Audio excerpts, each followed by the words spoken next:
Hacking, scam বা প্রতারণা, এই যে যেটাই হোক, আমরা যারা ভুক্তভোগী হচ্ছেন তারা ভুক্তভোগী হওয়ার জন্য অন্যতম কয়েকটি কারণ রয়েছে।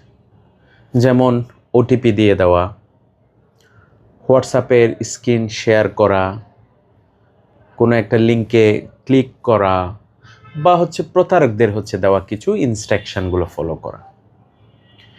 এই যে প্রতারকদের নির্দেশনা মতে এই যে কয়েকটা যদি আপনি কাজ করে থাকেন, তাহলে কিন্তু আপনি যে কোনো ধরনের প্রতারণার শিকার হবেন, বা কোনো একটা হ্যাকিংয়ের শিকার হবেন, বা স্ক্যামের শিকার হবেন।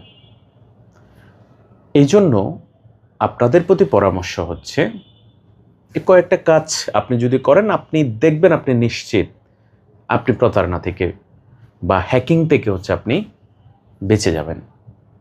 ফার্স্ট হ্যাকারদের দেওয়া কোনো ইনস্ট্রাকশন ফলো করা যাবে না।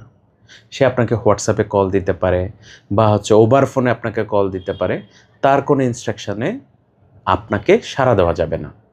দ্বিতীয় আপনি তার প্রদত্ত যে ওটিপি, তাকে ওটিপি দিতে বলবে, ওটিপি দেওয়া যাবে না।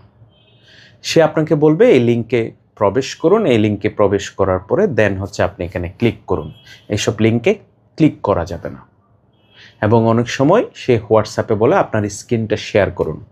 হোয়াটসঅ্যাপে কিন্তু স্ক্রিন শেয়ার করা যায়, আপনি অবশ্যই স্ক্রিন শেয়ার করবেন না। এরকম কয়েকটা কাজে যদি আপনি সচেতন থাকেন, তাহলে কিন্তু আপনি নিরাপদ থাকতে পারবেন। Thank you.